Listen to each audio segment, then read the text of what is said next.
has started up again in the Middle East. Israel is calling up 20,000 reservists. Fighting is looking to escalate. Are we getting close to the end times? Stay with us. We're going to look at 10 disasters prophesied in the Bible.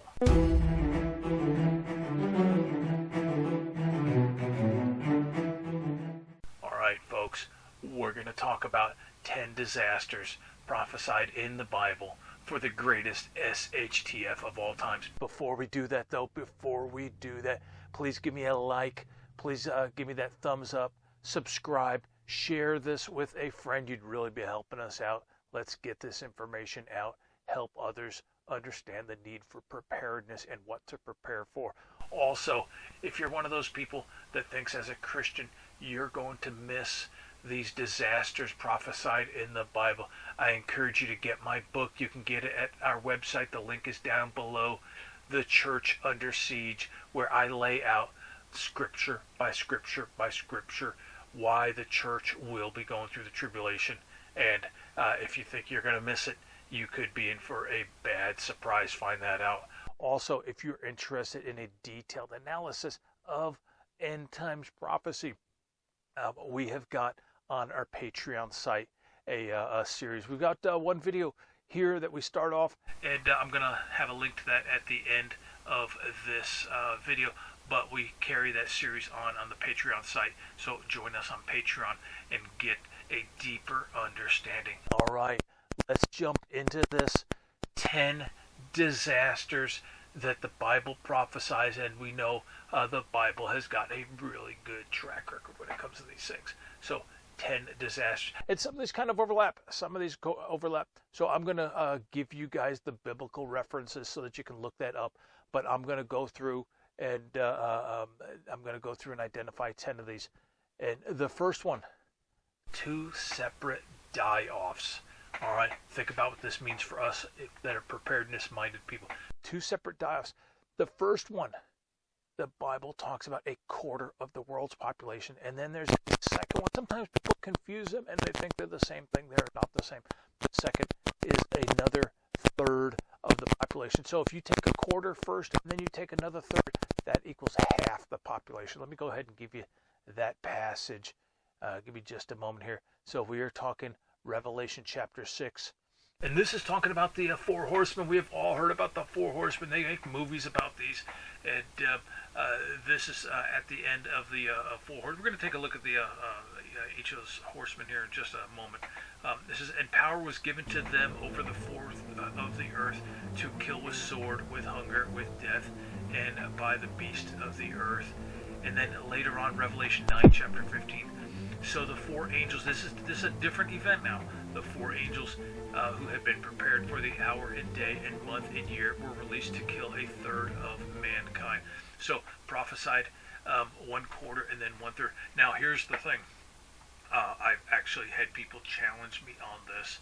And the challenge was this: not in the numbers, but would this be a uniform die-off all across the planet? And there's nothing that says it will.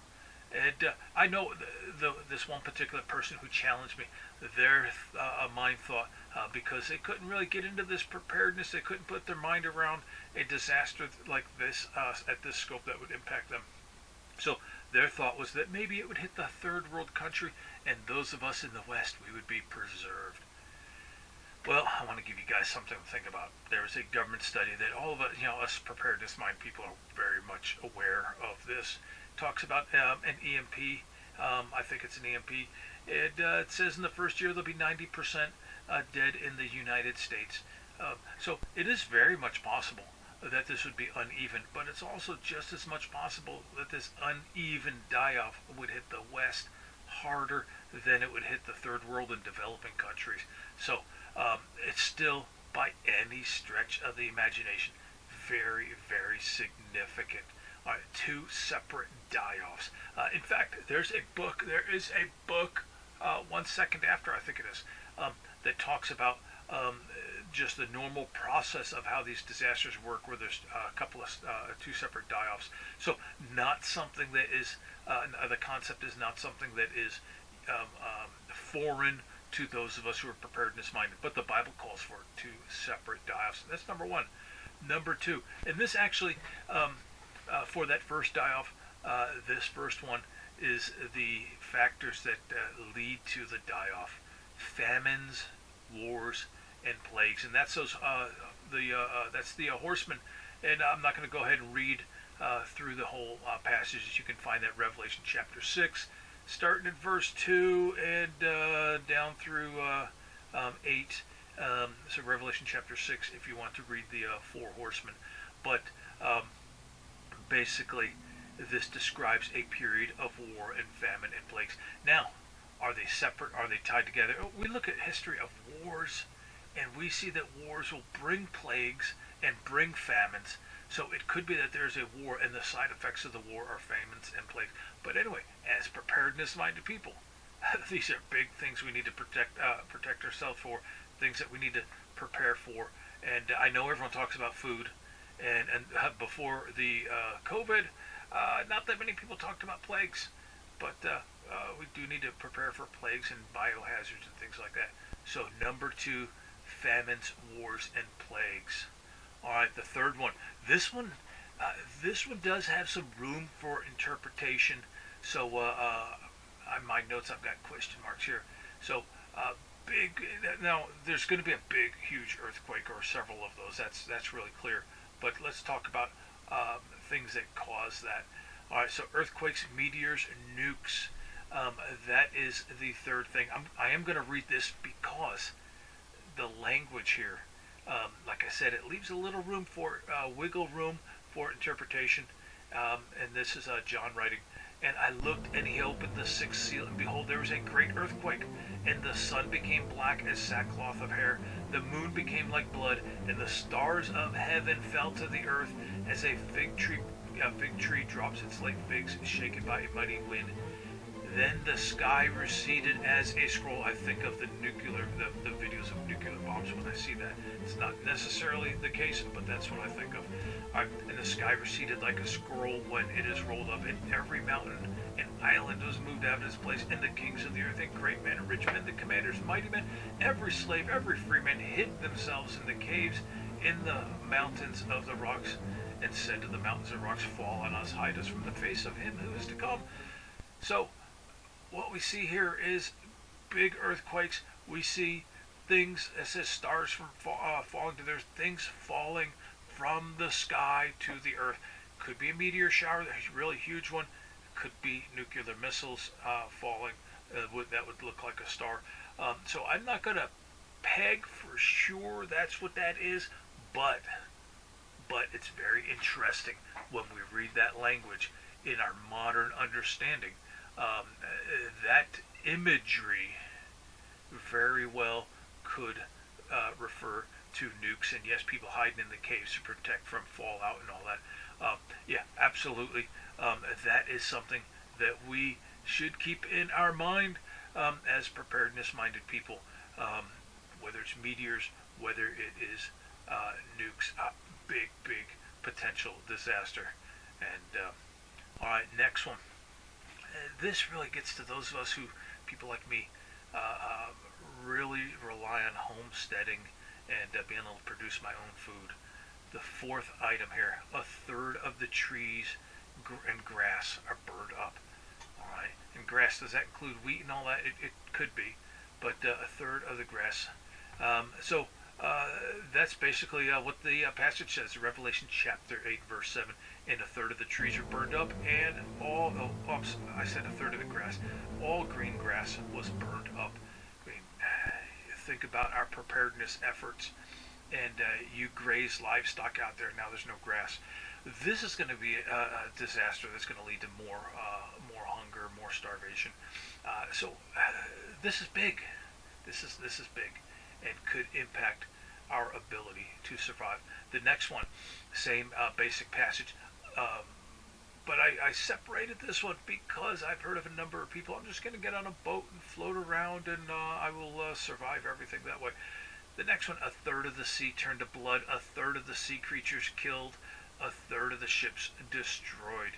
And there's actually a lot of prophecy that shows where all the sea creatures end up dying, but I didn't cover that in this video here. So a third of the sea creatures, and that's basically what it says. This is still Revelation chapter 8, verse 8. And a third of the sea became blood, a third of the living creatures in the sea died, a third of the ships were destroyed. So that's pretty significant impact in the seas. What could cause that?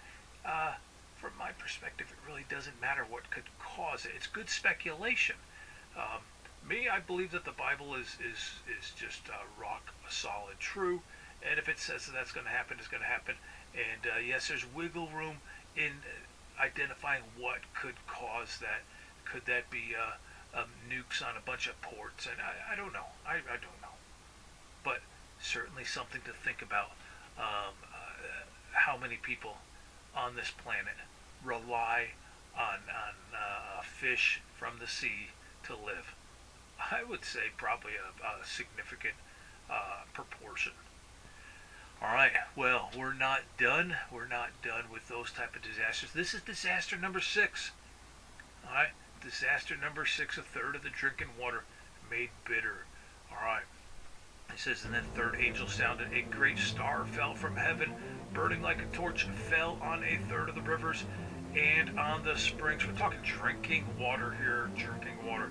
The name of the star is wormwood. A third of the waters became wormwood, and men died from the water because it was made bitter.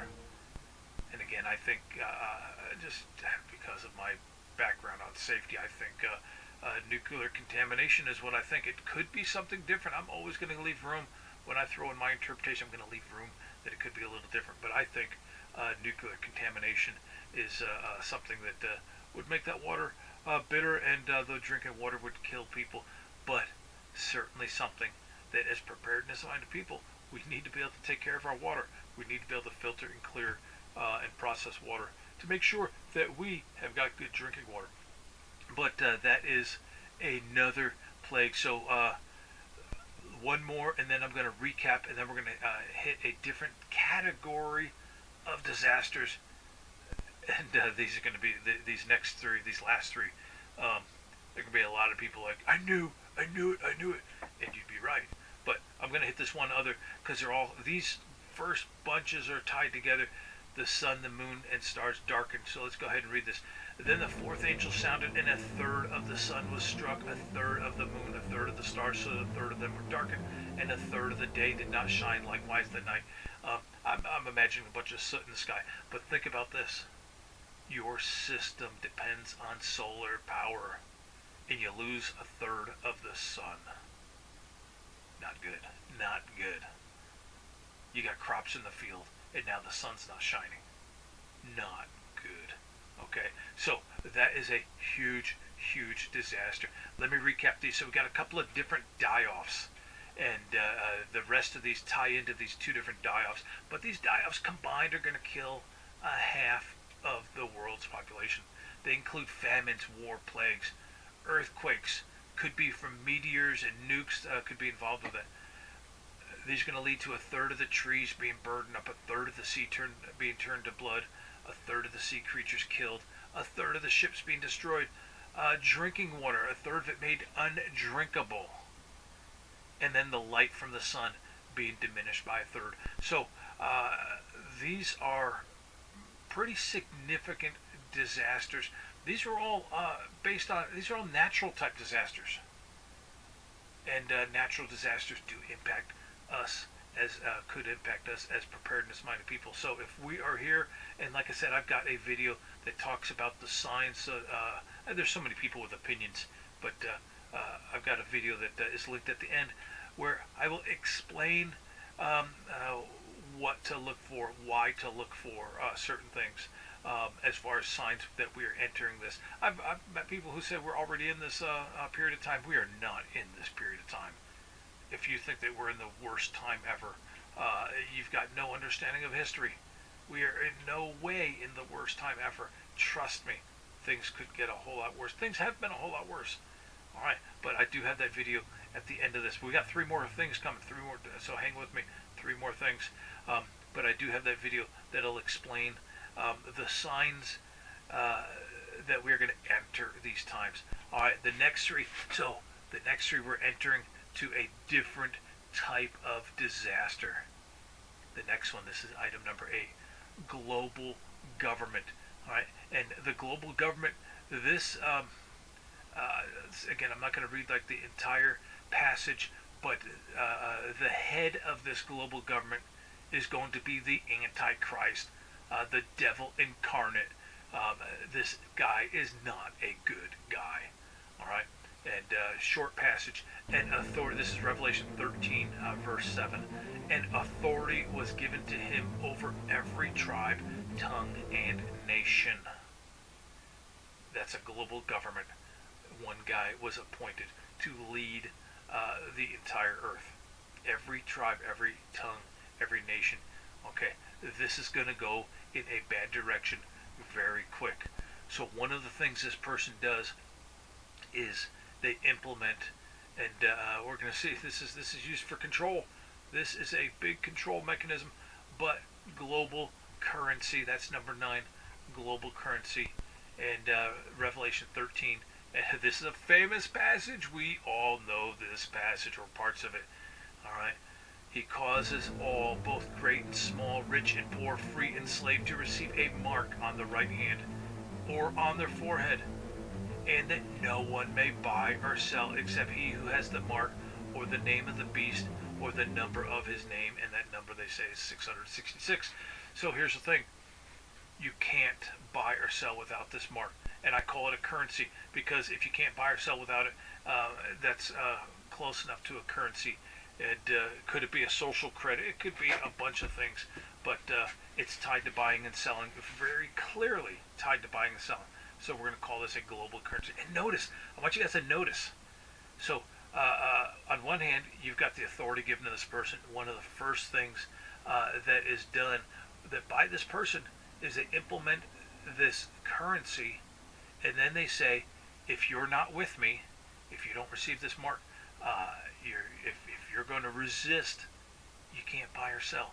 And there's actually another verse that I didn't include here, but the other verse says, anyone who gets this mark is going to share in the punishment of the Antichrist, in the punishment of this leader. So it's very clear. You get the mark, you're teaming up with Satan. If you don't get the mark, you are resisting Satan. So very, very clear dichotomy here. There is no middle ground when it comes to this currency. You either get it or you get it and join Satan. You don't get it and you are resisting Satan and you are joining with Jesus Christ. So everyone's going to have to make a choice. Everyone's going to have to make a choice.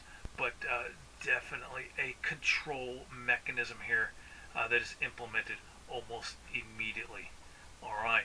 So what happens after this? And this is the last one. This is number 10.